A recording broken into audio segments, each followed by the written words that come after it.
चुनचुन चिड़िया बहुत ही गरीब थी। उसकी शादी गरीब कौवे जुगनू से हुई थी, जो कितना भी मेहनत कर ले फिर भी घर का गुजारा अच्छे से नहीं चल रहा था। शाम को लौटते वक्त जुगनू पतंग के मांझों के बीच फंस जाता है, जिसे निकालते वक्त उसके पंख कट जाते हैं और गिरने से सर पर चोट भी आ जाती है। जैसे तैसे वो अपने घर पहुंचता है कि बेहोश हो जाता है। उसे ऐसी हालत में देखकर चुनचुन रोते हुए कहती है, चुनचुन, अजी जुगनू जी, ये क्या हो गया आपको? आपके पंख कैसे घायल हो गए और सर पर चोट? मुझे डॉक्टर को बुलाना होगा।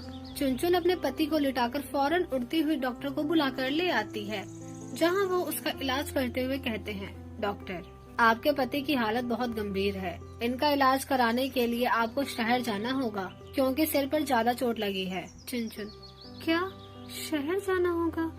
पर मेरे पास तो इतने पैसे नहीं है, इतने जो मैं उनके शहर ले जा सकूं। तभी ये सारी बात उसका मुंह बोला भाई गुल्लू सुन लेता है और कहता है, गुल्लू बहन, मेरे होते हुए तुझे रोने की जरूरत नहीं है। मैं तुझे पैसे दूंगा, तू जीजा जी को शहर लेकर चले जा। ये ले मेरी बची कुची जमा पूंजी और तू ले जा, तेरा काम आएगा। चुनचुन, गुल्लू भाई तू बहुत अच्छा है, तूने हमेशा मेरी हर परिस्थिति में मदद की है। मैं कैसे इन सबका एहसान चुका पाऊंगी? गुल्लू, अरे पागल, क्या तुम मुझे राखी बांधती है और मेरे साथ भाई दूज बनाकर मेरा तिलक कर देती है? मेरा इतना ख्याल रखती है और क्या चाहिए मुझे? फिर से कभी एहसान की बात मत करना। चुनचुन, शुक्रिया भैया। चुनचुन चिड़िया अगले दिन ही अपने पति को शहर ले जाती है, जहाँ वो एक स्टैंड पर खड़ी होकर कहती है, चुनचुन, अभी इन्हें यहाँ से लेकर कहाँ जाऊँ? मुझे तो कुछ पता ही नहीं है। सारे पैसे भी मैंने किराए में लगा दिए, कैसे यहाँ रहने की व्यवस्था होगी? जुगनू, तुम ठीक हो ना? सर में दर्द तो नहीं हो रहा? जुगनू, हाँ मैं बिल्कुल ठीक हूँ, बस पंख फड़फड़ा नहीं पा रहा हूँ। चुनचुन, कोई नहीं, अब चिंता मत करो, मुझे यहाँ रहने के लिए कोई काम ढूंढना होगा। जुगनू, अरे चुनचुन, मुझे भूख लग रही है, थोड़े पैसे होंगे क्या? चुनचुन, थोड़े से पैसे हैं, सामने कोई मोमोज नाम की शॉप है, मैं अभी उससे मोमोज ले आती हूँ। तभी चुनचुन चिड़िया उससे मोमोज लेकर आती है और तो कहती है, चुनचुन, अरे वाह, ये तो बड़ा ही स्वादिष्ट है, इसके अंदर सब्जी भी है। भैया ऐसे क्या डालकर बनाया है इसमें? तोता, अरे बहन, ये 2-3 सब्जी से बनकर तैयार हुआ है, भाप से बनती है ना, बहुत आसान है।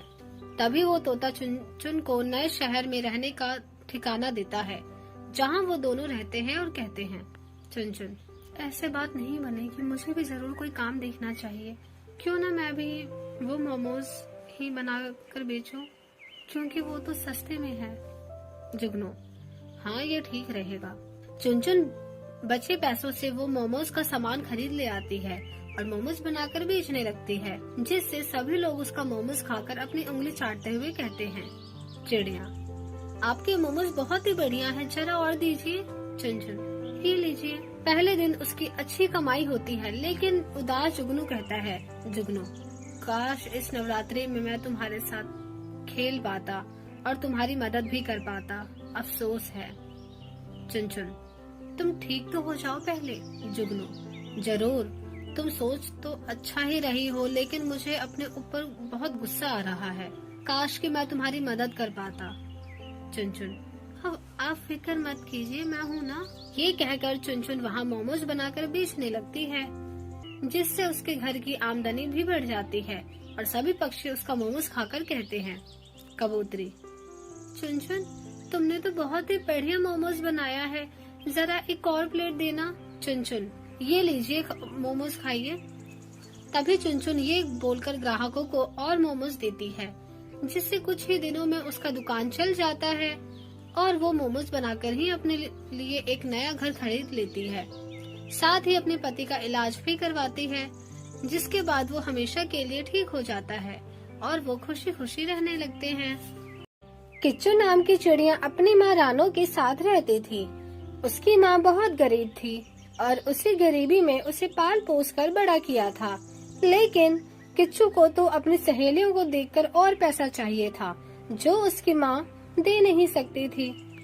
ऐसे ही एक दिन जब वो अपनी दोस्त बुलबुल और मैना के पास जाती है और कहती है, अरे तुम सब क्या बात कर रही हो, जरा मुझे भी बताओ।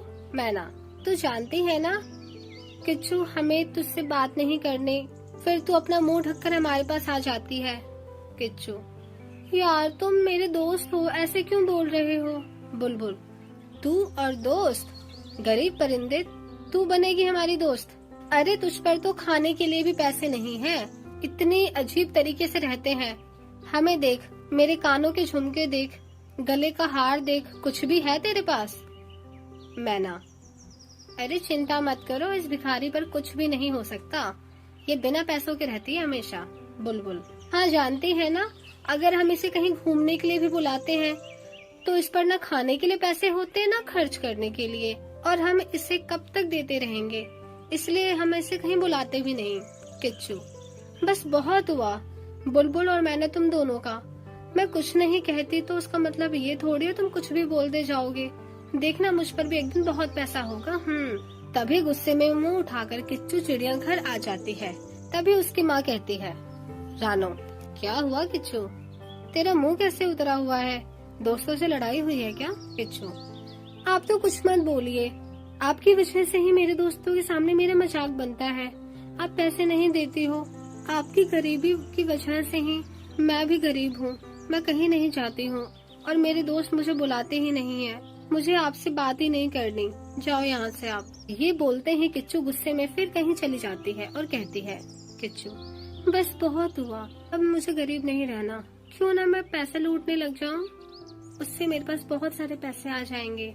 ये बोलते ही जब वो घर से निकलती है तो रास्ते में उसे एक कौवी चमकती हुई माला पहने हुए दिखती है और कहती है, किच्चू आहा, ये कितना सुंदर हार है, इसे तो मैं चुरा कर रहूंगी और जब पहनकर अपने सहेलियों के सामने जाऊंगी ना तो उनका मुंह बंद हो जाएगा। किच्चू चिड़िया ये कहते हुए उस कौवे पर नजर रखती है और जब वो सो जाती है तो उसका वो हार चुरा कर ले जाती है। तभी एक तोता कुछ पैसे दे रहा था तो उसे चाकू दिखाकर कहती है, किच्चू ए चल चल चल, मेरे को पैसे दे वरना घोंप दूंगी तुझमें। तोता, ये क्या कर रही हो, मेरे मेहनत के पैसे हैं ये। किच्चू, लगता है तुझे खल्लास करना पड़ेगा। तोता, ये लो सारे पैसे ले लो पर मुझे बख्श दो। किच्चू, अब हुई ना बात। उस पैसों से नया पर्स खरीदती है और वो माला पहनकर अपने दोस्तों के पास जाती है, जिसे देखकर उसके दोस्तों का मुंह बंद हो जाता है। किच्चू, हाँ क्या तुमने कभी इतने सुंदर माला पहना है?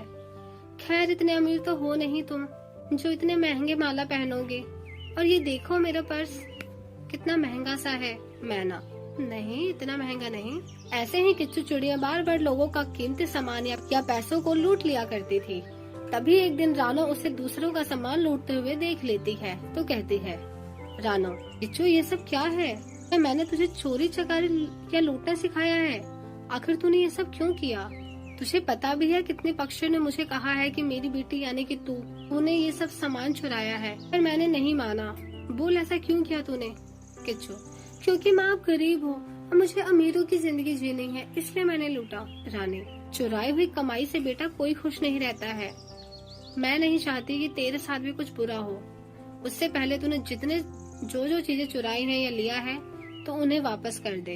अगर तुझे पैसे चाहिए तो तू काम कर, हम दोनों मिलकर काम करेंगे, लेकिन ऐसा मत कर, लोगों की मेहनत के पैसे हैं ये। किच्चू, माँ मुझे आपकी बात समझ आ गई, अब से मैं चोरी नहीं करूंगी और मैं सारे पैसे और सामान सबको वापस कर दूंगी। ये कहते हैं किच्चू चिड़िया सबका लूटा और चुराया हुआ सामान वापस कर देती है और उनसे माफी भी मांगती है। फिर एक नौकरी मिल जाने पर वो मेहनत से पैसे कमाने लगती है।